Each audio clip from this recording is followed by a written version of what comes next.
The Passion of our Lord Jesus Christ, according to Matthew.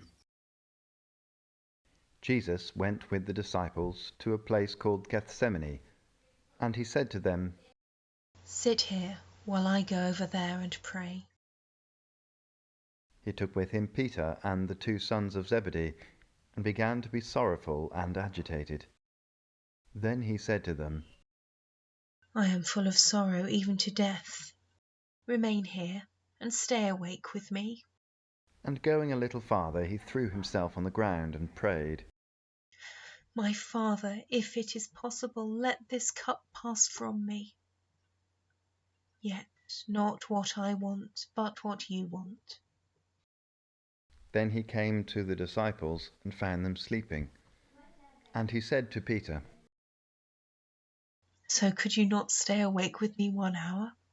Stay awake and pray so that you will not fall into temptation. The spirit is willing, but the flesh is weak." He went away for the 2nd time and prayed, "My Father, if this cup cannot pass unless I drink it, your will be done."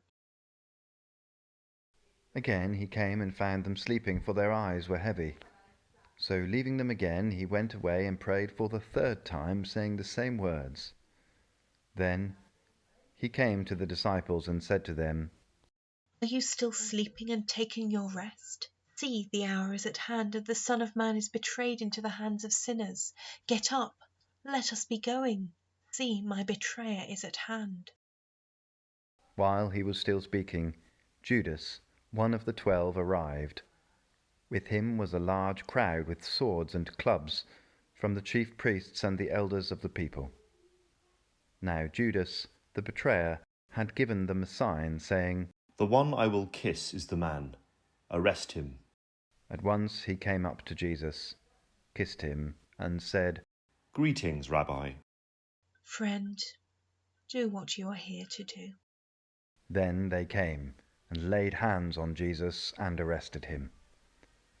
Suddenly one of those with Jesus put his hand on his sword, drew it, and struck the slave of the high priest, cutting off his ear. "Put your sword back into its place, for all who take the sword die by the sword. Do you think that I cannot appeal to my Father, and he will at once send me more than 12 legions of angels? But how then would the scriptures be fulfilled which say it must happen in this way? Have you come out with swords and clubs to arrest me as though I were a bandit? Day after day I sat in the temple teaching, and you did not arrest me. But all this has taken place so that the scriptures of the prophets may be fulfilled." Then all the disciples deserted him and fled. Those who had arrested Jesus took him to Caiaphas the high priest, in whose house the scribes and the elders had gathered. But Peter was following him at a distance, as far as the courtyard of the high priest. And going inside, he sat with the guards in order to see how this would end. Now the chief priests and the whole council were looking for false testimony against Jesus, so that they might put him to death. But they found none, though many false witnesses came forward. At last 2 came forward and said, "This fellow said, I am able to destroy the temple of God and to build it in 3 days." The high priest stood up and said, "Have you no answer? What is this testimony that these men are bringing against you?" But Jesus was silent. "I put you under oath before the living God. Tell us if you are the Messiah, the Son of God." "You have said so. But I tell you, from now on you will see the Son of Man seated at the right hand of the Mighty One and coming on the clouds of heaven."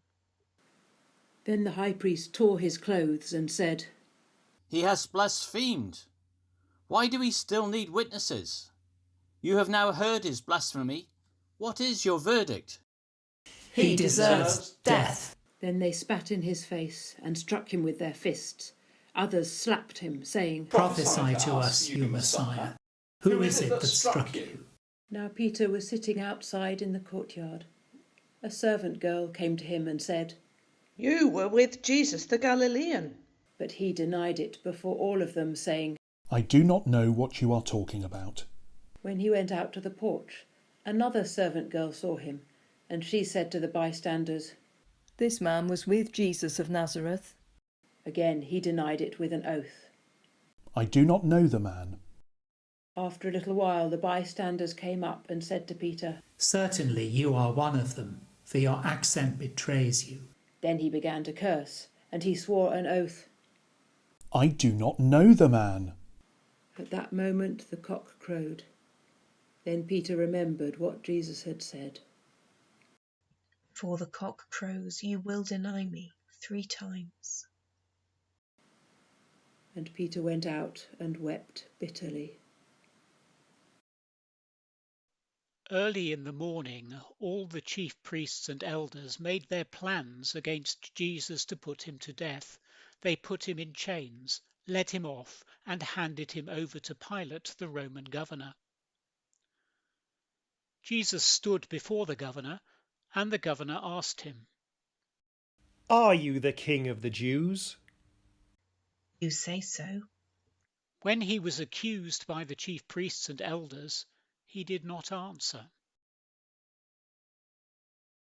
Do you not hear how many accusations they make against you? But Jesus gave him no answer, not even to a single charge, so that the governor was greatly amazed. Now, at the festival, the governor was accustomed to release a prisoner for the crowd, anyone whom they wanted. At that time, they had a notorious prisoner called Jesus Barabbas. So after they had gathered, Pilate said to them, Whom do you want me to release for you? Jesus Barabbas, or Jesus who is called the Messiah? For the governor realized that it was out of jealousy that the Jewish authorities had handed him over. While he was sitting on the judgment seat, his wife sent word to him. Have nothing to do with that innocent man, for today I have suffered a great deal because of a dream about him. Now the chief priests and the elders persuaded the crowds to ask for Barabbas and to have Jesus killed. Then Pilate again asked them, Which of the 2 do you want me to release for you? Barabbas! Then what should I do with Jesus who is called the Messiah? Crucify him! Why? What evil has he done? But they shouted all the more, Crucify him! Crucify him! Pilate saw that he could do nothing, but rather that a riot was beginning. He took some water and washed his hands before the crowd. I am innocent of this man's blood. See to it yourselves. Then the people as a whole answered, His blood be on us and on our children. Then Pilate released Barabbas for them. And after flogging Jesus, he handed him over to be crucified. Pilate's soldiers took Jesus into the governor's headquarters, and they gathered the whole cohort around him. They stripped him and put a scarlet robe on him, and after twisting some thorns into a crown, they put it on his head. They put a reed in his right hand and knelt before him and mocked him, saying, Hail, King of the Jews! They spat on him and took the reed and struck him on the head. After mocking him, they stripped him of the robe and put his own clothes on him. Then they led him away to crucify him. As they went out, they came upon a man from Cyrene named Simon. They compelled this man to carry his cross. And when they came to a place called Golgotha, which means place of a skull, they offered him wine to drink, mixed with gall. But when he tasted it, he would not drink it. They crucified him. Then they divided his clothes among themselves by casting lots, and they sat down there and kept watch over him. Over his head they put the charge against him, which read, "This is Jesus, the King of the Jews." 2 bandits were crucified with him, one on his right and one on his left. People who passed by mocked him, shook their heads, and shouted, "You said you were going to destroy the temple and build it in 3 days. Save yourself. If you are the Son of God, come down from the cross." In the same way, the chief priests, along with the scribes and elders, mocked him. He saved others. He cannot save himself. He said he was the King of Israel. Let him come down from the cross now, and we will all believe in him. He puts his trust in God. Let God deliver him now, if he wants to. He said he was God's son. The bandits who were crucified with him were also taunting him in the same way. From noon, darkness came over the whole land until 3 in the afternoon. At about 3 o'clock, Jesus cried with a loud voice, Eli, Eli, lema sabachthani. that is, my God, why have you forsaken me? When some of the bystanders heard it, they said, "This man is calling for Elijah." One of them ran and got a sponge, filled it with cheap wine, put it on a stick, and gave it to him to drink. But the others said, Wait, let us see whether Elijah will come to save him. Then Jesus cried again with a loud voice and breathed his last.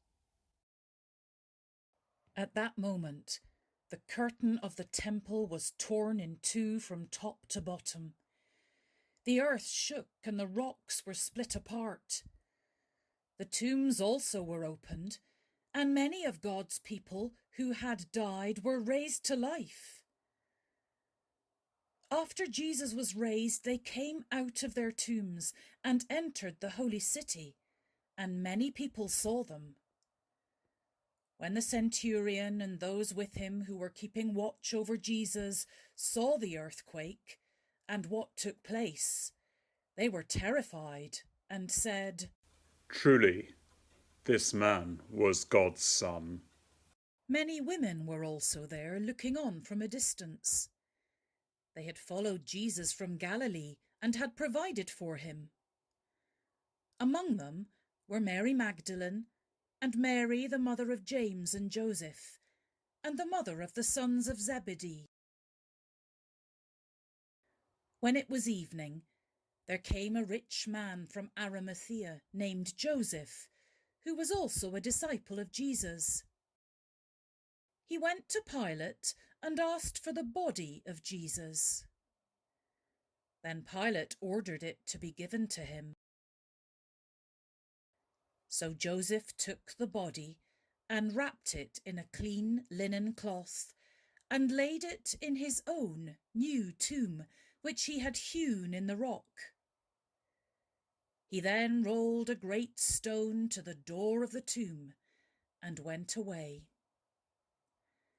Mary Magdalene and the other Mary were there, sitting opposite the tomb. This is the Passion of the Lord.